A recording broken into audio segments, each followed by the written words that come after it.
কবি কার্তিক ঘোষের লেখা তুমিও বলবে। ভালো মেয়ে ঠিক কাকে বলে জানো? ভালো ছেলে মানে কি? তুমিও বলবে? সহজ প্রশ্ন, মাপকাঠি একটি। যে মেয়ে পেয়েছে অঙ্কে 100, যে ছেলে ভূগোলে সেরা, তারাই তো ভালো। সবাই বলছে হীরের টুকরো এরা।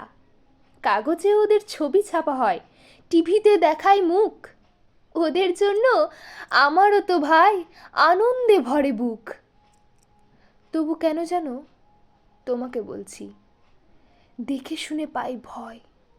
শুধু এত এত নম্বর পেলে কি ভালো ছেলে মেয়ে হয়?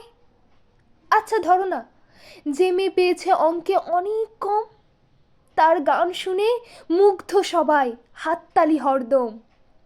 ওই যে ছেলেটা পাশ করে গেছে এবারেও টেনে টুনে।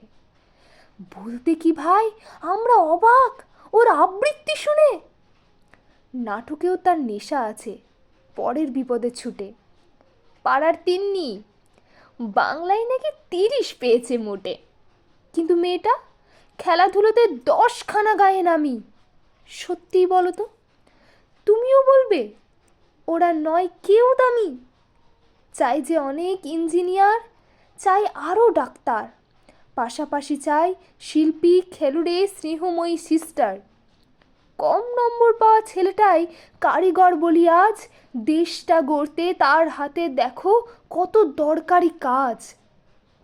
পরের দুঃখে কাতর যে মেয়ে মুখটি করেছে কালো, কম নম্বর পেয়েছে বলে কি বলবে না ওকে ভালো?